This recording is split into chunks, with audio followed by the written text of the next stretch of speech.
ansiedade ela é uma reação comum que as pessoas têm quando precisam enfrentar alguma situação nova ou algum evento que ela considera importante.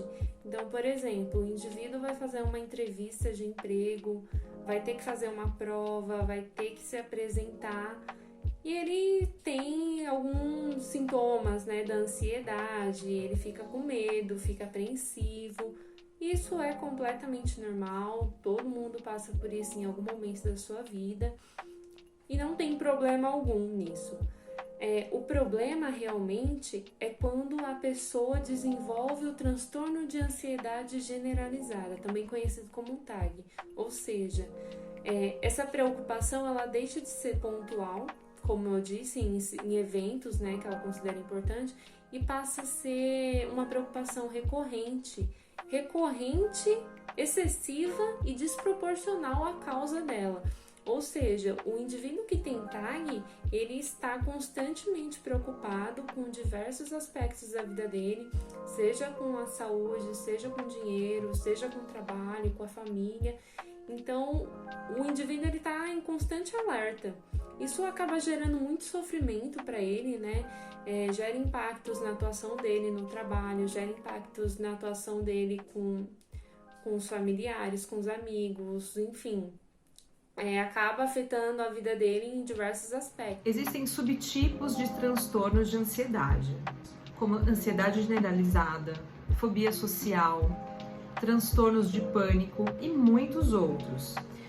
Mas o que caracteriza esses subtipos vão ser os sintomas. São diversos sintomas, mas 2 são os principais no TAG, que são o medo e as preocupações excessivas. O medo é um modo de funcionamento, assim como existem em outros animais. E no medo, o cérebro faz o corpo reagir de forma que aceleram os batimentos, faz a pressão subir, aumenta a tensão dos músculos e é algo involuntário.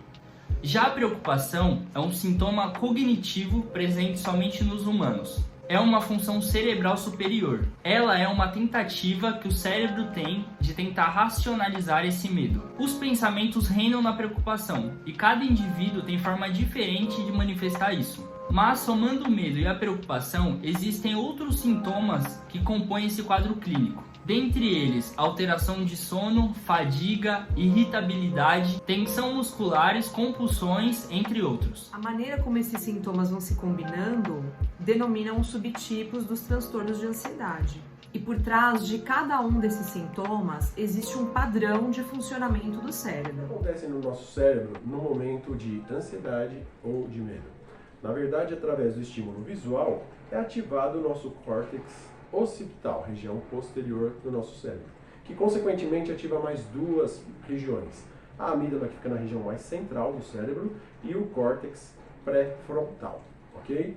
No caso da amígdala, ela vai desencadear um processo neuroendócrino, ativando a glândula suprarrenal, produzindo cortisol, noradrenalina, que são responsáveis aí para deixar a pessoa em alerta, para decidir se luta ou se foge diante da situação. No caso do luta ou foge, tem também uma participação da região pré-frontal, como falei, porque tem 3 pequenas porções do córtex frontal que vão poder ajudar a pessoa entre a tomada de consciência dessa ansiedade ou desse medo, tá? E no caso do órbito frontal, a porção órbito frontal, ela vai dar a vontade de agir sobre essa situação, mesmo que seja de fugir ou de enfrentar. E no caso, a pré-frontal ventromedial, que fica bem centralizada, ela vai avaliar a consequência para ver se vale fugir ou se vale lutar. E a pré-frontal dorso-lateral é que vai tomar a decisão, se foge ou não. Né? Então, uma avalia as consequências, a outra toma a decisão, e aí essa é a importância, né, de ter um acompanhamento e saber onde tudo isso acontece, para que essas situações de ansiedade ou de medo, elas não sejam limitantes para a pessoa. Tratamento de ansiedade. Bem, muitos estudos comprovam que a psicoterapia é um meio eficaz no controle de ansiedade e pode ser conciliado junto com a prescrição médica, dependendo do grau da ansiedade, né? E como é que o psicólogo, como a psicoterapia vai ajudar o paciente, né? Então, assim, a primeira coisa que a psicoterapia vai ajudar é no autoconhecimento desse paciente. Ele vai conseguir investigar o que pode estar, qual tipo de sentimento, comportamento que pode estar atrás da ansiedade. Ou seja, ele consegue investigar e chegar na raiz do comportamento. Quando ele consegue chegar, trazer para a consciência dessa raiz do comportamento, essas crenças, esses medos que podem estar travando ele, levando ele para um processo de ansiedade, ele consegue ressignificar esses comportamentos.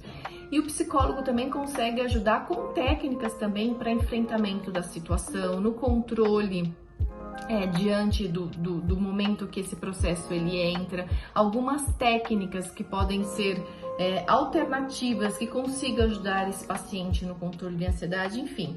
A psicoterapia vai dar ferramentas não só de autoconhecimento, mas ferramentas de como lidar com esse sentimento de ansiedade, como lidar com esse processo. Além da psicoterapia, percebemos ao longo do estudo a importância de ter um acompanhamento médico, em caso seja necessário fazer uso de medicação, em paralelo com a prática de atividades físicas regulares, meditação e técnicas de respiração.